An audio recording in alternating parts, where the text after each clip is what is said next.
As a growing epidemic across the world, many of our people are coming up missing literally every second of the hour. The question is, what's happening? Most of it is human and sex trafficking, better known as the silent crime. Greetings, everyone, and assalamu alaikum. I am Sister Danielle here with National Network View. She was submissive to his every wish. She said she did not want to be sold to strange men anymore, and it blew his lid. Domestic violence and sex trafficking is a common thing that women go through on a daily basis, being controlled and manipulated. Anger and rage builds her fear to shut down and to be silent. Sex trafficking is a $150 billion industry worldwide.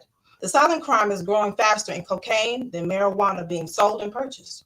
The hospitals and urgent care facilities and the likeliest place abused and sexually assaulted women go to for help to get away from their attackers. This growing epidemic is damaging families worldwide. Spouses and partners are forced into mating, giving them away for sex trafficking, and forcing them into labor. Families, if we see something, we must say something. This can be saving someone's life, a woman, or even a child. The common phrase that we hear is, what goes on in this home must stay in this home. Many of us are told that. How damaging was that to you, and how healthy was that for you in your life? That phrase is very detrimental. This mismanagement and revolving into something society is taken as a normal, but no means no. Can we allow and adapt to this new behavior? Domestic violence and human trafficking as a whole is not okay and must be stopped. Today, I have special guest, domestic violence advocate and author of many books. Her and I will be able to have a conversation on this, and I'm going to introduce you all to Melissa Bush Daniels.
Be able to explain to us, give us a bio of you right quick on things that you have experienced in the community again, and what made you write your books. Okay, so my work in the community has been very eclectic. Sure. I was coaching cheer and dance for 17 years.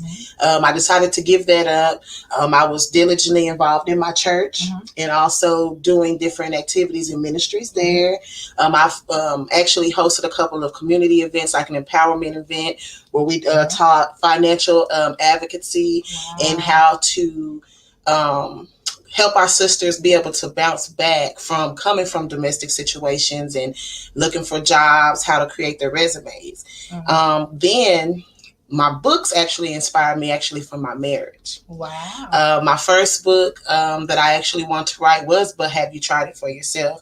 It was supposed to be a testimonial book for sisters to use my stories that I've experienced in life and for them how to overcome and break through situations that's similar to mine. And then I actually went through things in my marriage that made me write a book called But Have You Tried It For Yourself? Wow. And then we also did my crazy marriage and my covenant to God. So that one right there is like, everybody's going to love that book. Nice. That's what actually foundated my show. I have a podcast that I'm doing, and I give a lot of relationship advice. I guess I do it in a quirky kind of way that people cling and come to me for more because I have experienced domestic situations and I have experienced good things in the marriage. But most importantly, I help keep centered the covenant that I made to God. Man, that's key. And so that's what's really hard when you deal with certain situations such as violence, whether it be verbal, whether it be physical, mental, it still take a toll on you, and it makes it harder to hold place of a covenant that you have with someone. Yes, ma'am, definitely. That's a lot. And I'm proud of you for being able to share your story with the world in regards to that manner, because a lot of women go through it and not say much about it, you all. Right. They go through so much damaging things in their everyday motion, and they keep these things silent, even sex trafficking, for example. Absolutely. And we're learning now that sex trafficking can be coincide with domestic violence. How your spouse and your mate could be able to forcefully force you to have sexual encounterments with multiple men and women, and they're getting paid, and you're losing yourself. Absolutely. More than you understand. So Melissa, when you hear the word sex trafficking, what's the first thing that comes to your mind? Modern day slavery. Wow. Absolutely, modern day slavery, because this is the new thing. This is the new quick way to make money. True. Unfortunately, we were the quick way to make money at one point, but now this is the way that they're doing it. And unfortunately, instead of it being a race, it's actually being a gender. Wow. And it's our little girls, the vulnerable, the people that are defenseless and unable to speak for themselves. Man. And it's happening to, like I say before, to girls and boys. And you're looking at sex trafficking has no discrimination. Age, gender, race, weight, disability. You're a way for them to make money. Period, point blank. You're a way for them to be able to come up, they feel and believe. Right. You know, we see it oftentimes. You hear about pimps. And you see these motel and hotels in the hood, and you see young girls standing in front of that. You're like, oh, she's nasty, or oh my God, I can't believe where her mama at. She might not know where her mother is. That's not normally my reaction. The nastiness. The normally is, it's for me. I think we begin to pray for people, to ask God to intervene in the situation, to call her heart back, to withdraw. Because I remember being 19, and I remember feeling, you know, a little desperate. Not that I ever made it that far, but I know you feel when you're alone, and to feel like you don't have anyone to turn to. And sometimes we look for that in a man, because a man will provide that protection and that security. And even in your mind, he can wrap that around and make you feel secure in him. True, definitely.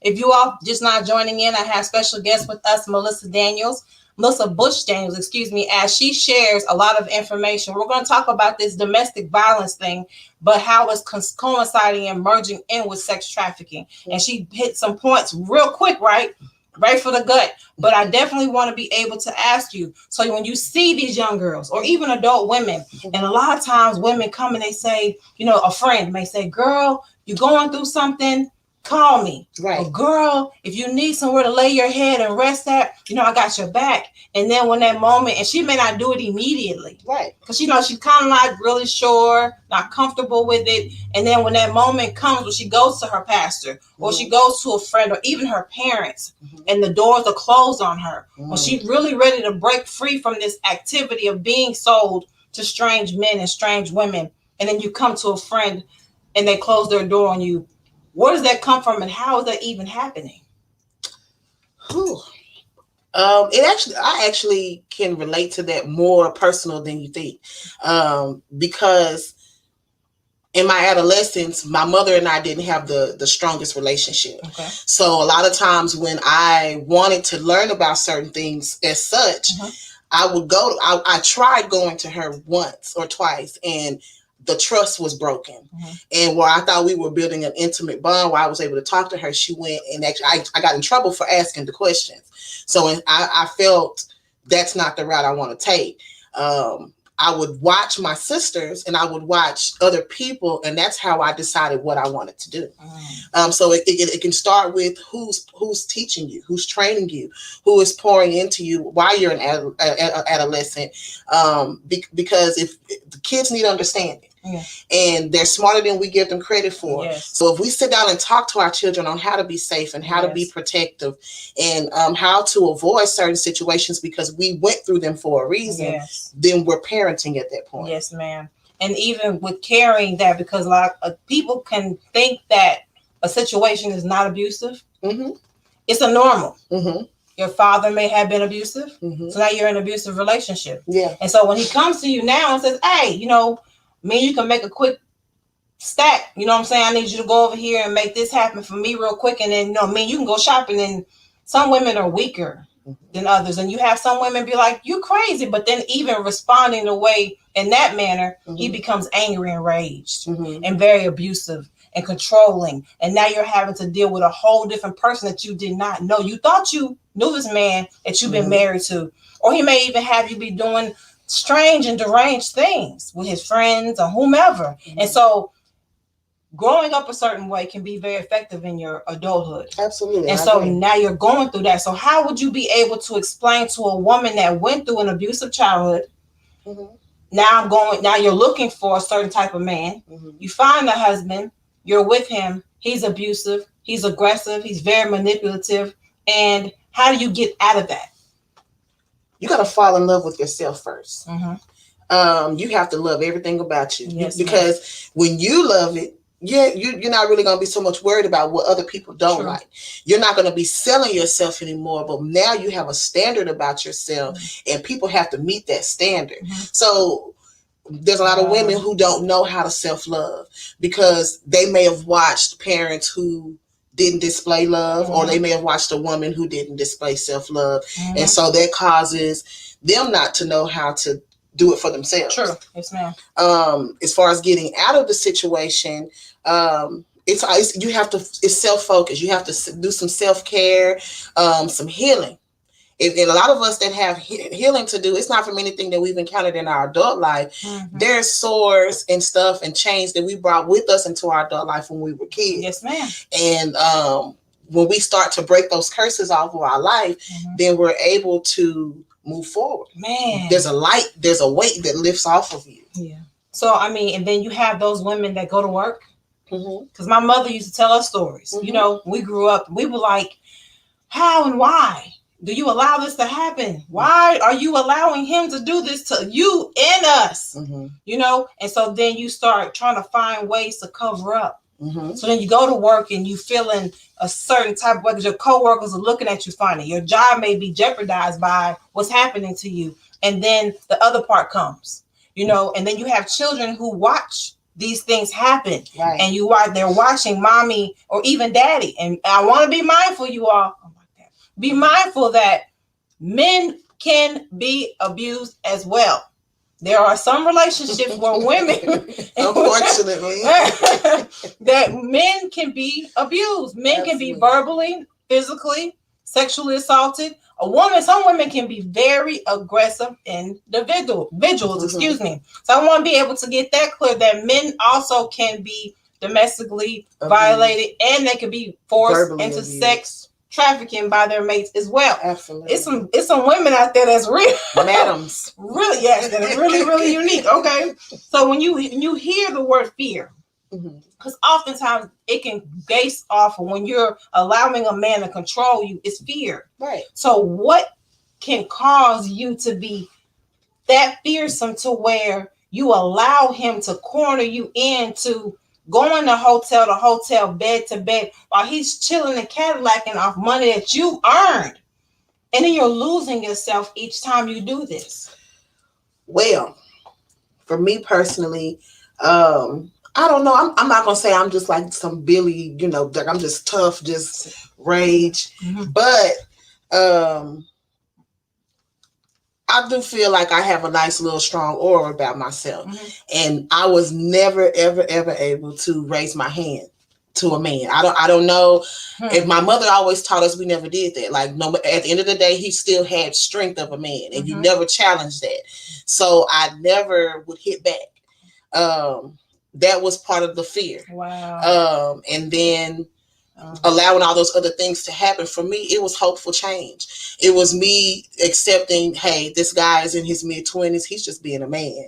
You know, not unfortunate, but we ended up having a child in our early years. So I understand I probably am a little bit more mature than him. So I'm going to allow him to do this and catch up where I am. Because I'm doing the home thing and building a family and doing what I'm supposed to do because, again, that's how I was raised. So you kind of, it's like, I don't even think it's a fear. Sometimes it could be settling.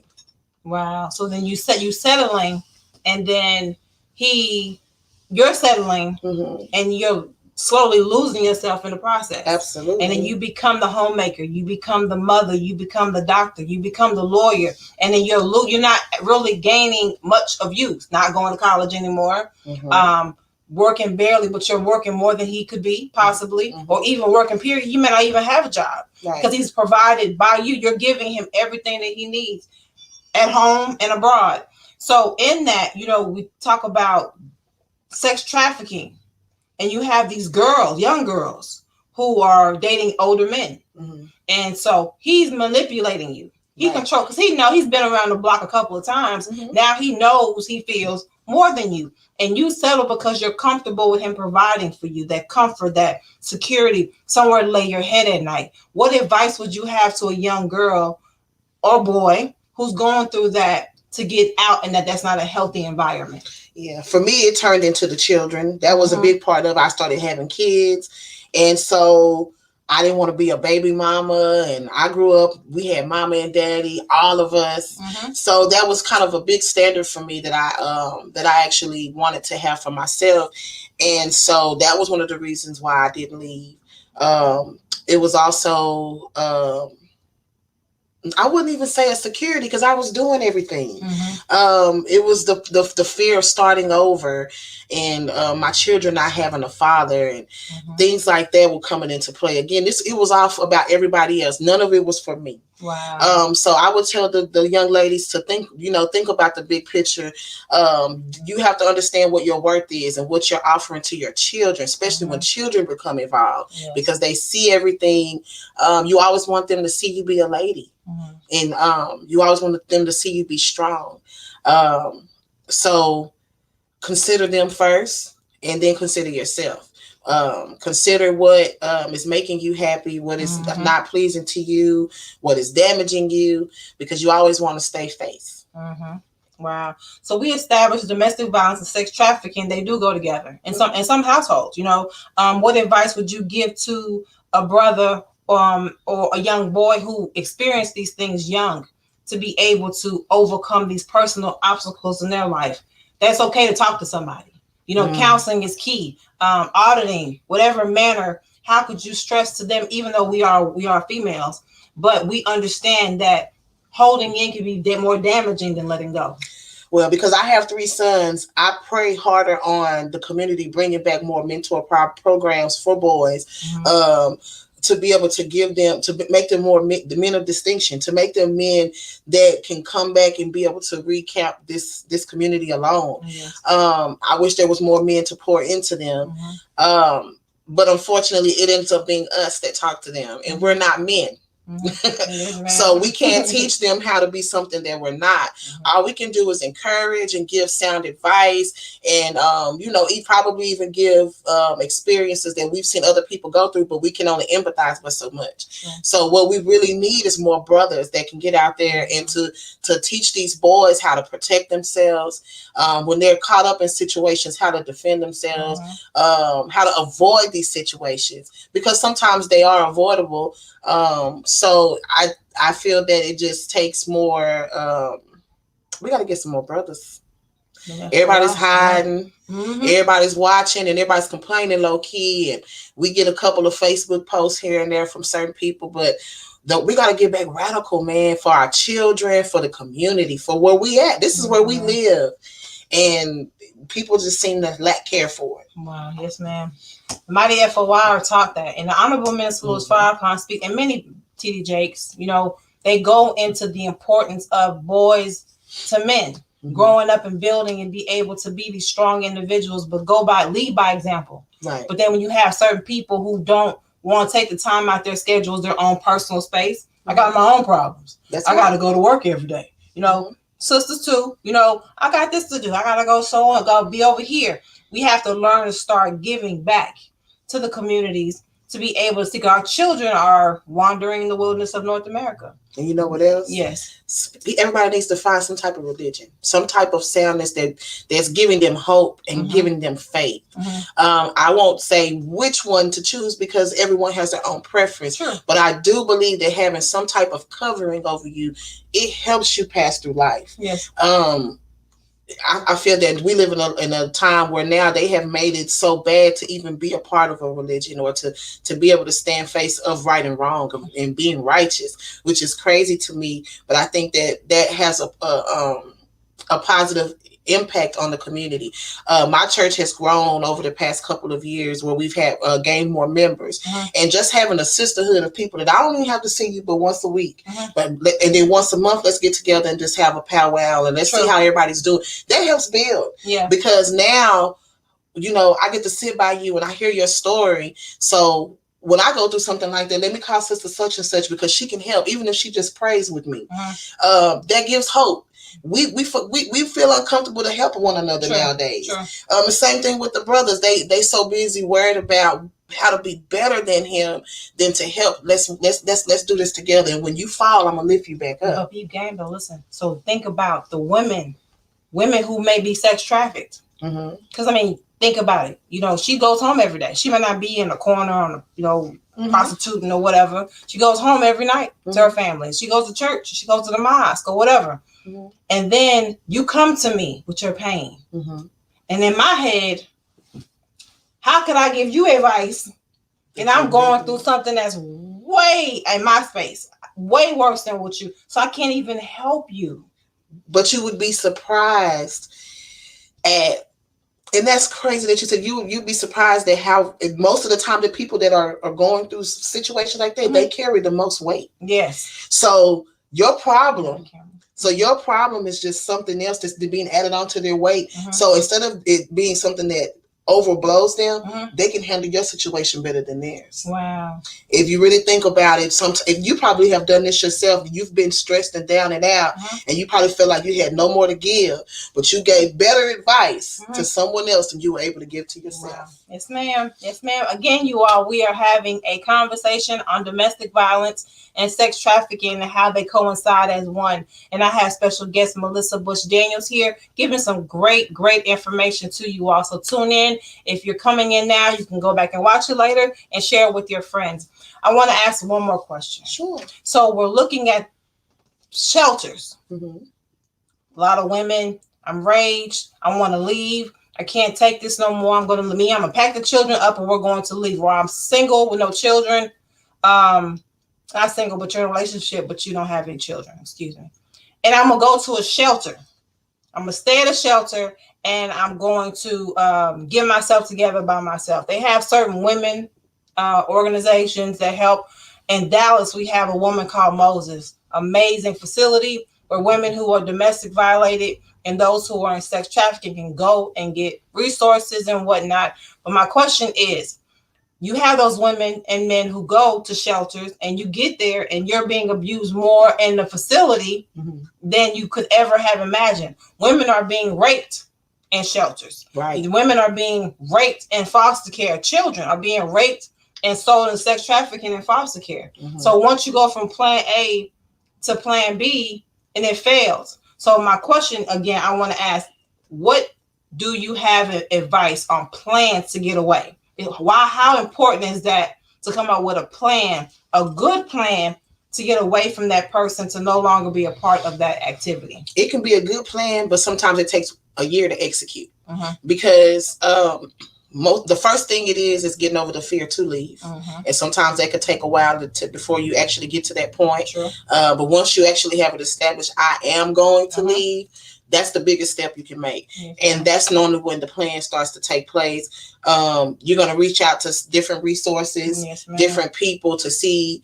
It's almost like you're having an underground railroad because you have to have connections. No, seriously, because you got to have connections. You cannot just leave and you have nowhere to go, you're gonna have to let a couple people know where you're going. Yes, ma'am. So that way they know if you didn't make it, they know where to trace your steps back. Because again, you're leaving from somebody who probably is gonna go insane when you leave. And at that point, you can't guarantee your safety. True. So everything has to kind of be direct, precautious, but very, very, very, very, very, very intuitive. Wow. So I can't tell anybody how to plan because every situation is different.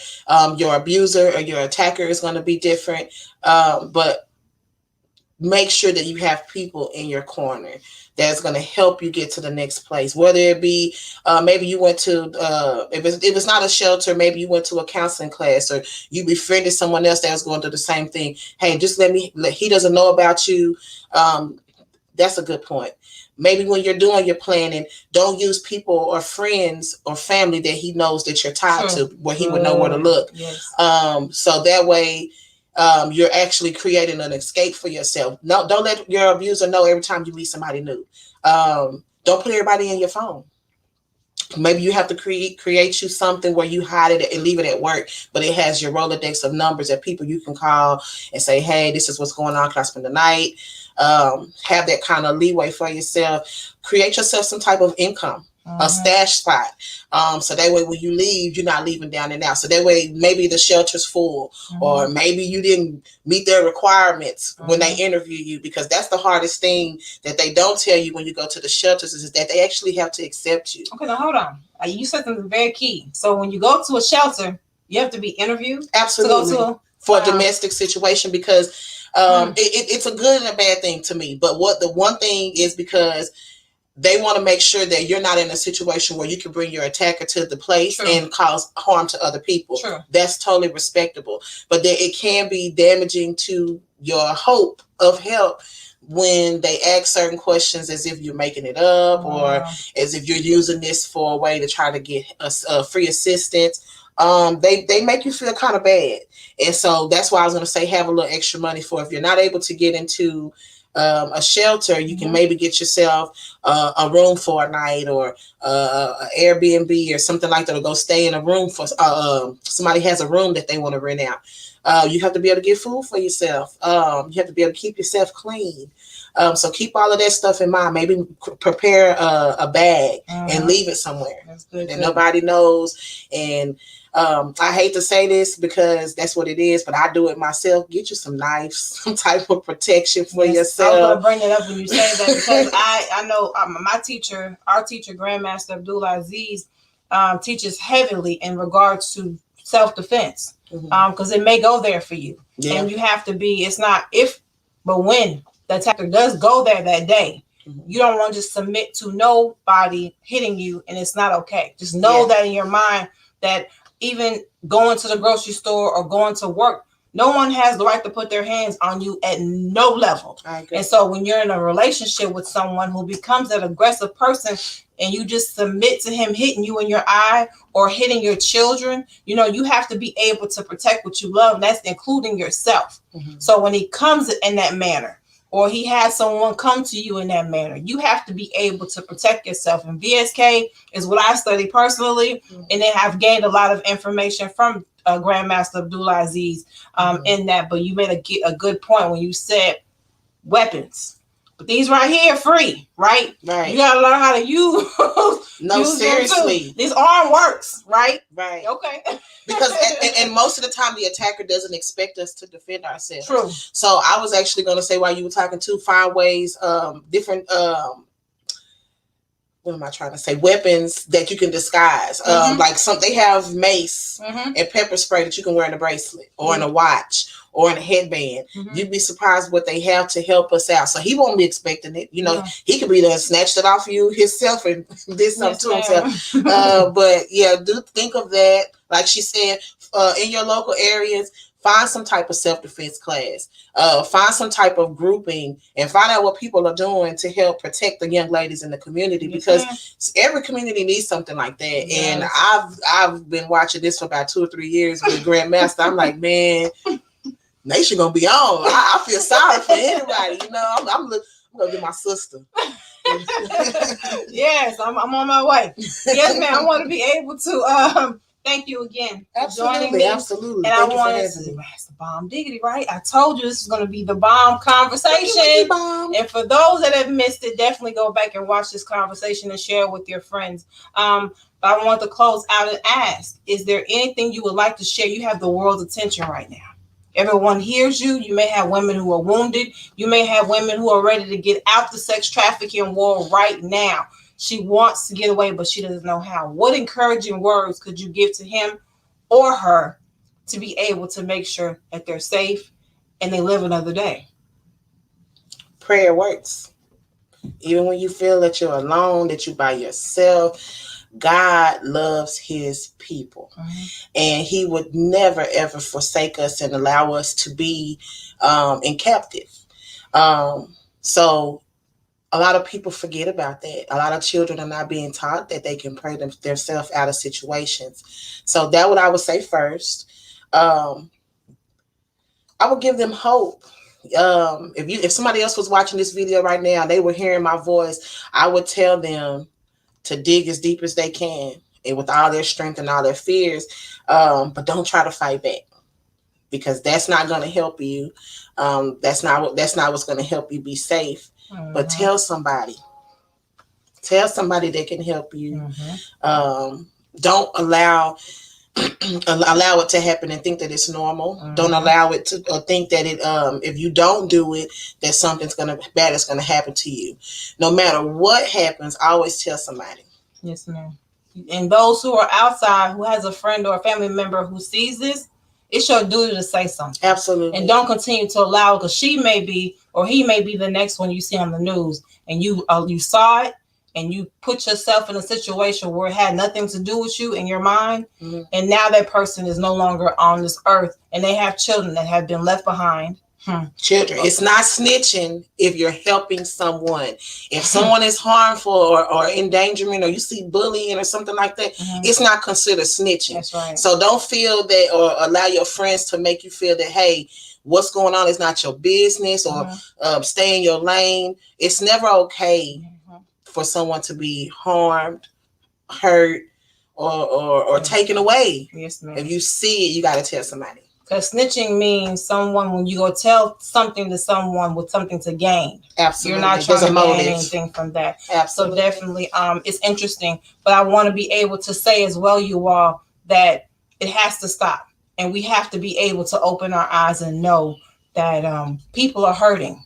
And it's our responsibility to be able to save a child, save a woman, save a man who's going through anything. It's okay. We want to be that community. Again, we want to be that family, that ummah, to provide security and hope for anybody. And regards to sex trafficking is growing every day. Human trafficking is growing every day. And know that it's not okay. Right. And we have to take ownership and make some things happen. Yes. Again, I want to thank you again. And closing out, those who are watching, share. Comments are always awesome, and thank you for tuning into NNV News. I'm Danielle X with NNV News. Thank you for tuning in. You can share us on your social media. Check us out on our YouTube page and National Network View, and also on our Facebook page, also again National Network View. This is Danielle X with NNVnews.com. Be safe and stay strong. Be a part of the force that powers truth in journalism. Your support helps to combat false media. Cash App NNV News.